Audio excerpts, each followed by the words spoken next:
Olá todo mundo, pessoal do oitavo ano C, gente que não é aluno meu que está assistindo, gente que é aluno meu de outras séries que estão assistindo.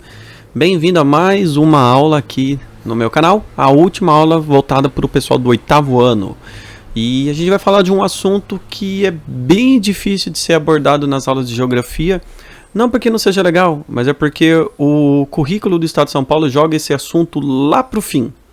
E aí geralmente vai cair lá agora em novembro e tal. E a gente não consegue abordar devido a quantidade de coisas que a gente acaba tendo que ensinar. Mas vamos falar sobre a Antártica, um continente, aí, o continente de gelo, né, como falam, né? Então vamos lá. Primeiro de tudo que a gente precisa entender, a Antártica, o nome vem, ele é uma derivação da palavra anti-ártico. Então o Ártico, que está lá no Polo Norte, né, e a Antártica, ela está o oposto, então seria o anti-ártico. Esse é o nome, tá? É o continente mais austral. Austral significa mais ao sul, tudo bem? Tá? E a região mais fria do planeta, e eu já vou falar depois das temperaturas de lá, tudo bem?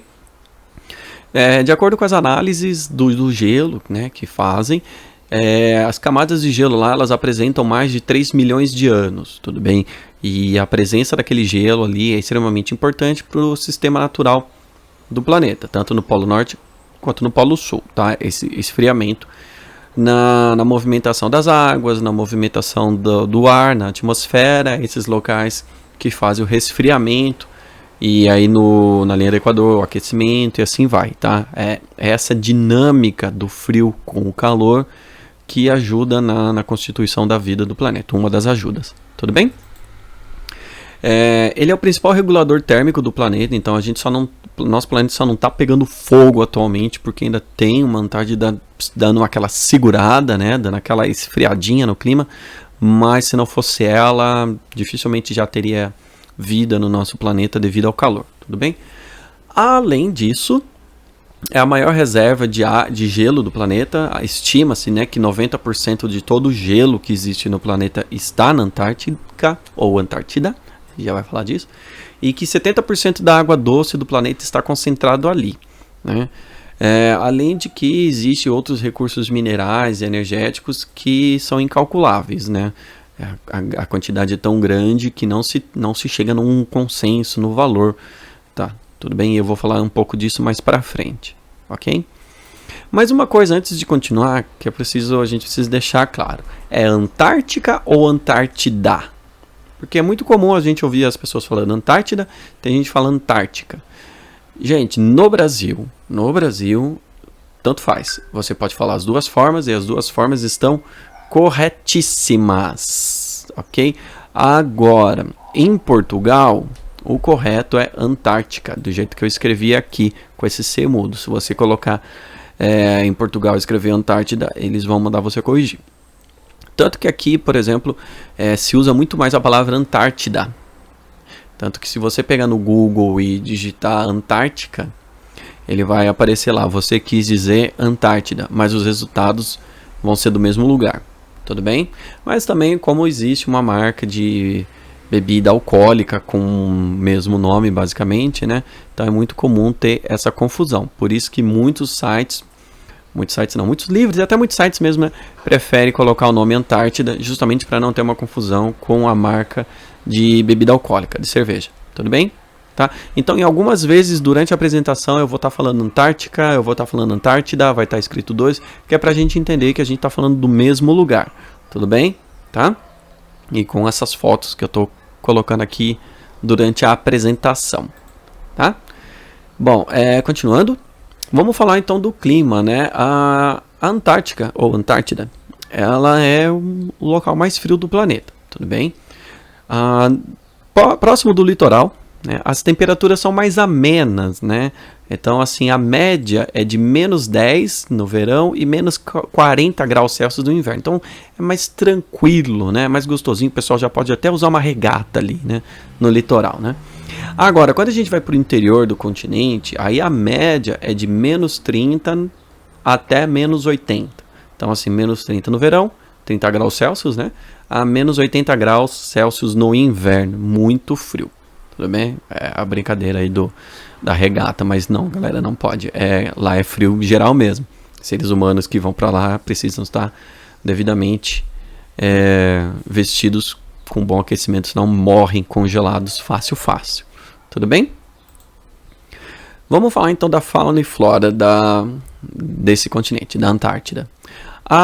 Devido ao frio, dificilmente você vai ver plantas grandes no ambiente, onde você vai encontrar essas plantas maiores em laboratórios que eu vou abordar um pouquinho mais para frente, tá?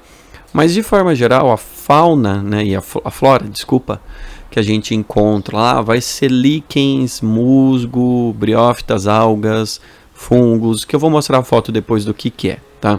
Então, é uma vegetação que é bem ralinha, bem pequena e que consegue suportar as temperaturas baixas, tá? Agora, quando eu falo da fauna, né, dos animais, aí aquela região do planeta é extremamente rica na presença animal, tudo bem? Seja no continente, seja dentro do mar, tá? Tem muito mais no mar do que no continente, claro, tudo bem? Mas o que a gente vai encontrar então lá na Antártida ou na Antártica? A gente vai encontrar baleias, peixes, algumas aves, pinguins, focas e krill. Pô, professor, mas espera aí. Pinguim é uma ave. Então por que você colocou separado ali de aves voadoras e pinguins? Porque pinguim não voa. Tudo bem, gente? Pinguim não voa. Ele nada. Então se você vai encontrar isso, se você pesquisar sobre a fauna e sobre a flora de lá, você vai ver essa divisão. Porque existe algumas aves voadoras, né? Algumas gaivotas que conseguem chegar próximo, bem próximo do continente no verão, né? Menos 30. Para poder pegar peixe ou fazer acasalamento e tudo mais. Tudo bem? Tá? Opa, voltei. Acho que vocês estranharam um corte, né? Porque eu precisei dar uma pausa na gravação, mas agora eu voltei, tudo bem? Então, como eu estava falando da fauna e da flora, eu vou mostrar para vocês, né, alguns exemplos para a gente entender e entender o que é esse krill, né, que está aí aparecendo. Bom, então vamos lá. O mouse está aparecendo aí para vocês. Isso daqui é um líquen, tá? É o tipo de vegetação que a gente encontra lá. Focas, né? Um exemplo aqui de focas. Pinguim, que a gente só vai encontrar mesmo no Polo Sul, tá? Não tem pinguim no Polo Norte. Pode ter em museus no hemisfério norte, mas naturalmente o habitat dele é o Polo Sul, tá? Esse daqui é o pinguim imperador, mas tem outros tipos de pinguins também. Então eles não conseguem voar, mas os bracinhos, né, as nadadeiras aqui ajudam bastante a nadar. Baleias, tá? Várias baleias. As aves, né? Aves voadoras, como eu falei para vocês, né? E esse bichinho aqui, ó, parece um camarãozinho, né? Ele é o krill, tá? Ele existe naquela região do oceano aos milhões, tudo bem? Tanto que ele é o alimento das baleias, tá? As baleias gigantescas, né? A gente vê aí. E dá a impressão que ela deve comer animais maiores do que ela. Na verdade não, ela se alimenta de krills, tá? E eles são altamente ricos falando em alimentação para eles, né? Tá? Não só as baleias se alimentam de krills, pinguins, focas também. Então assim, a presença dos krills lá é que ajuda a ter uma riqueza de fauna gigantesca lá, tudo bem?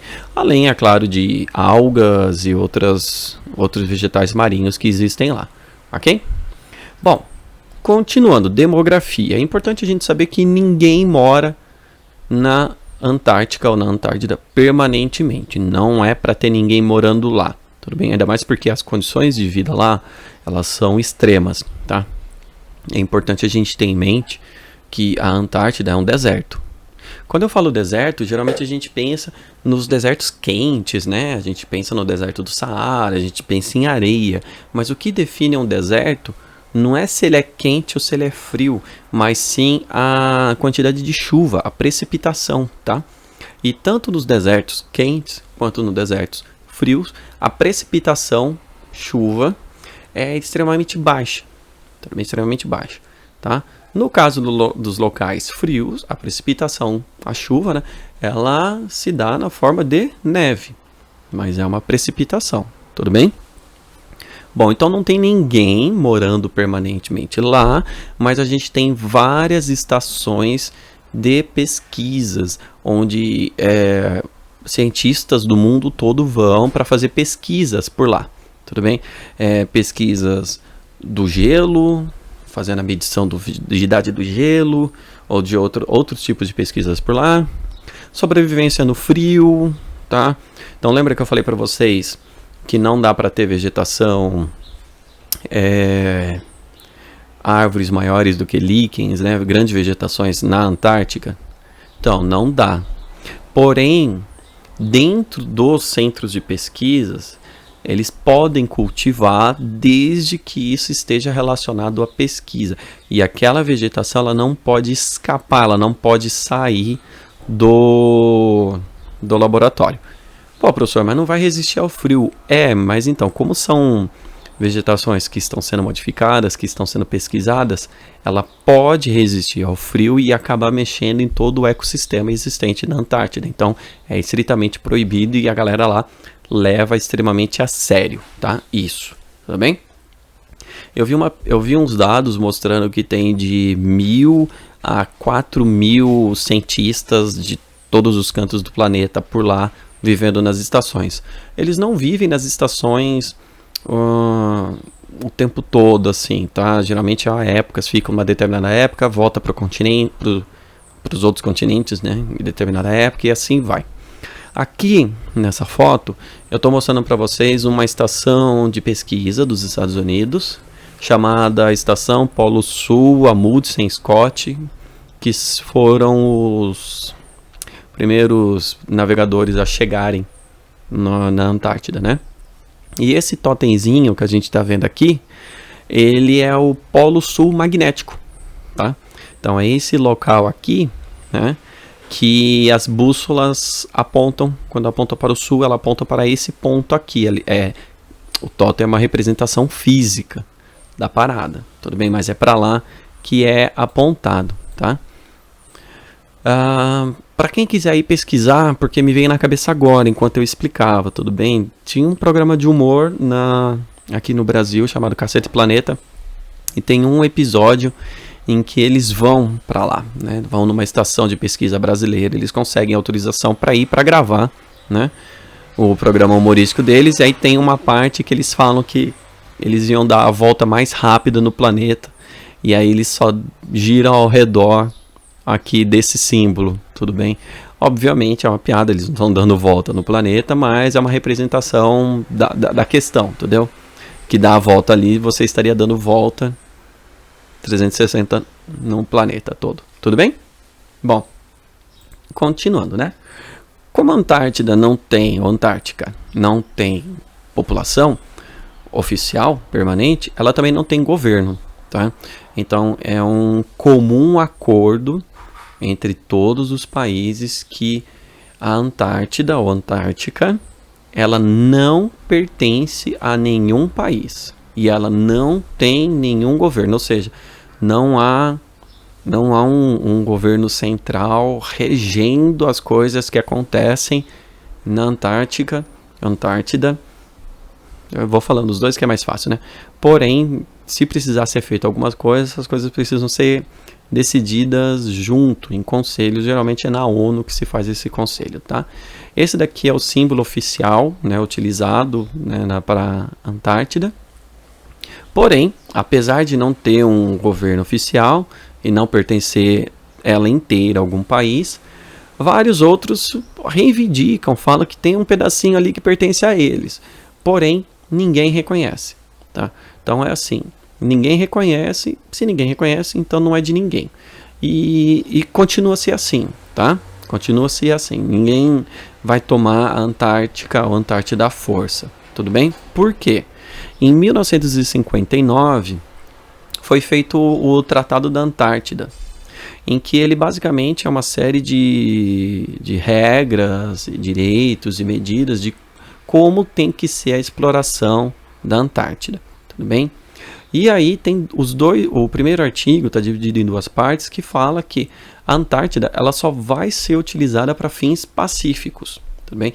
Então ela não pode ser usada para fins militares, então não pode ter base militar lá, não pode ter fortificações militares, não pode ser feito testes de manobras militares ou experiências com armas na Antártida. Tudo isso lá é proibido e os países seguem à risca isso. Porém, é permitido que tenha na Antártida algum laboratório científico utilizando equipamentos militares. Porém, essa pesquisa científica não pode estar relacionada a armamentos, a qualquer coisa que possa causar destruição em massa ou possa virar arma. Então, as pesquisas que acontecem na Antártida, que por algum motivo tem base utiliza-se de equipamento militar, essa pesquisa ela tem que estar relacionada a outras coisas. Não pode estar relacionada a fins bélicos, né? Por exemplo, o Brasil ele possui uma base científica na Antártida e essa base ela é administrada pelo Exército Brasileiro, tudo bem? Tá? Porém, lá não pode ser feito pesquisas envolvendo os bélicos. Então, as pesquisas brasileiras que acontecem lá, elas estão pensando em outras coisas, tá? Desenvolvimento de alimentos, energia, pesquisas do que aconteceu por lá, modificações no meio ambiente que possam, de repente, ter algum tipo de resposta lá na Antártida. Tudo bem? Tá? E tem vários outros artigos, né, que já são mais específicos, dizendo como a coisa funciona. E aí eu trouxe aqui um mapinha que tem no material do aluno, mas é fácil de você achar aí na internet, mostrando, por exemplo, esse mapa aqui, né, foi pego da Wikipédia, que está mostrando assim quais são os trechinhos que alguns países falam que é deles, tudo bem? Então, como tipo uma pizza mal dividida. Porém, eles falam que é deles, mas ninguém reconhece e continua assim. Se algum governo, né, vier querer que reconheçam, vai dar merda, vai dar azar, tudo bem? Tá? Então, assim, como é uma briga besta, à toa, e que poderia sair muito caro, ninguém faz nada, tudo bem? Ah, esses territórios aqui é nosso, aí todo mundo, tá bom, então, tá, senta lá, vai lá, Cláudia, senta lá. Então ninguém reconhece, fala que é dele, mas ninguém reconhece e vive-se assim, ok? Isso vai continuar no futuro? Não sei dizer. Talvez, sei lá, tô chutando. Daqui a muito tempo, dependendo de como for as condições climáticas do planeta, a Antártida ou Antártica começa a ser mais disputada. Mas por enquanto não, galera. Por enquanto tá bom assim, do jeito que está. Bem, quais são os problemas ambientais e por que é tão importante a gente tomar cuidado com a Antártida? Porque é o seguinte, ela tem dois problemas ambientais ali complicadíssimos. O buraco na camada de ozônio. Quem não assistiu o meu vídeo sobre as questões ambientais, em que eu abordo esse problema, eu vou repetir aqui. O que acontece é o seguinte, o nosso planeta, ele tem um gás em volta dele, tá? Que esse gás é chamado de ozônio. O ozônio, ele serve como uma película protetora dos raios solares. Então, antes da existência do ozônio no planeta, a luz do Sol, né, o calor, a luz do Sol, entrava com tanta força no nosso planeta que era impossível ter vida no nosso planeta devido ao calor, justamente o calor do Sol. Com o surgimento do ozônio, ele vai criando uma camada protetora desse gás no planeta, que vai acontecendo o seguinte, esse gás ele tem a capacidade de enfraquecer o calor do Sol. Então, a luz do Sol ela vem forte, tá? Ela chega no ozônio, que não é uma camada fina, né? Uma camada razoável. E aí o ozônio ele segura a maior parte do calor, filtra, né? E aí a luz do Sol ela chega um pouco mais fraca no nosso planeta e foi isso que permitiu o início da vida na superfície do planeta. Tudo bem?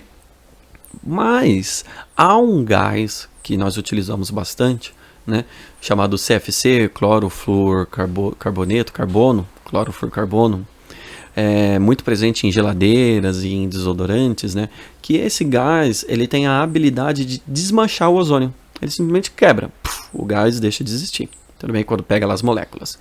E a grande quantidade de desodorantes e geladeiras que utiliza o CFC, porque ele resfria bastante, né? acabou fazendo com que o nosso ozônio começasse a surgir vários buraquinhos. Porém, né, olhando as imagens de satélite, se percebeu que esse buraco se concentrou na Antártida. O frio da Antártida segurou o CFC ali naquela região. Tudo bem? Então, todos os CFCs ele meio que migraram para o Polo Sul, ali em cima da Antártida, e ficaram ali. Tá? Então, quando foi percebido esse buraco, né, se começou uma campanha extremamente forte no planeta todo para diminuir ou acabar o uso do CFC. E justamente porque se esse buraco aumentar, acabou a vida no planeta, galera. Vai esquentar tanto que não tem como mesmo, tá? E então esse buraco está concentrado lá e a nossa sorte é que bate pouca luz do sol naquela região. Então não tem perigo do calor do sol derreter o gelo justamente por causa da sua localização, tá? O buraco ele estava aumentando, aí ele deu uma diminuída e agora, como vocês estão vendo aqui na imagem, esse é mais ou menos o tamanho próximo, né, que se tem das imagens de satélite do buraco, mas parece que ele vem diminuindo justamente por causa da diminuição do uso do CFC, tá? E o segundo problema que existe é o derretimento das calotas polares, quer dizer, dos pedaços de gelo existente naquela região do planeta, tá? O calor, né, a gente está sofrendo aí com o aquecimento global, nesse exato momento está quente, está abafado enquanto eu estou aqui gravando, acho que o meu cabelo denuncia isso, né? Mas seguinte, esse calor ele vai derretendo o gelo que tem lá, que é o gelo formado de água doce, então derrete muito mais fácil. E conforme ele vai derretendo, né? Se ele derreter demais, ele vai aumentar o nível do mar. Então a água vai subir, tudo bem? Eu vi um estudo dizendo que se derretesse todo o gelo existente na Antártida, o nível do mar subiria entre 30 e 60 metros. Eu estou tentando lembrar de onde foi que eu vi, tá? Porque eu acho que seria bacana eu trazer a fonte correta, mas eu não lembro mesmo. Então assim, galera, só estou comentando que eu lembro, mas não confia nessa informação, tá? Mas assim, fato, vai aumentar. Nesse número que eu falei, galera, é meio difícil, que eu lembro que eu vi essa coisa, eu procurei antes da gravação e eu não achei, mas eu só tô comentando aqui porque eu acho que talvez foi alguma publicação mais alarmista que eu vi, mas é importante a gente ter isso em mente. É fato, se derreter ali, bom, o litoral vai sofrer, as cidades litorâneas vão sofrer, tudo bem? Tá? E é basicamente isso, tá? Esse é o problema, por isso que é importante a gente ver essa questão do buraco da camada de ozônio, essa questão do aquecimento global, porque afetando uma região do planeta, afeta todas as outras, certo? E assim a gente chega ao fim da nossa aula de geografia, a última videoaula de geografia de 2020. Não sei se em 2021 eu vou acabar continuando, talvez, tudo indica que sim, né? Por enquanto não tiver essa questão da pandemia estiver bem controlada.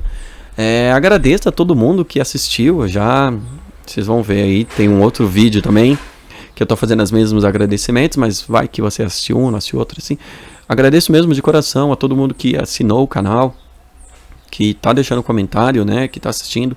Eu vou dar uma pausa aí nos vídeos, né, porque eu preciso descansar também. A gente está chegando no final do ano letivo, que aí vai ter que começar a continuar fechando nota, ver quem vai ficar de recuperação e tudo mais. Mas eu pretendo em dezembro já voltar com mais coisas aqui no canal, com alguns gameplays, né, envolvendo geografia, né, comentando coisas geográficas dentro, com o videogame. O meu podcast sobre geografia, vou voltar também, e aí vou publicar ele aqui no YouTube, para quem gosta de ouvir coisas no YouTube e tal. E é mais ou menos isso, tudo bem? Então, muito obrigado, bons estudos para todo mundo, e eu vejo vocês num próximo vídeo, não sei quando, em breve espero. E é isso aí, pessoal. Tchau, tchau.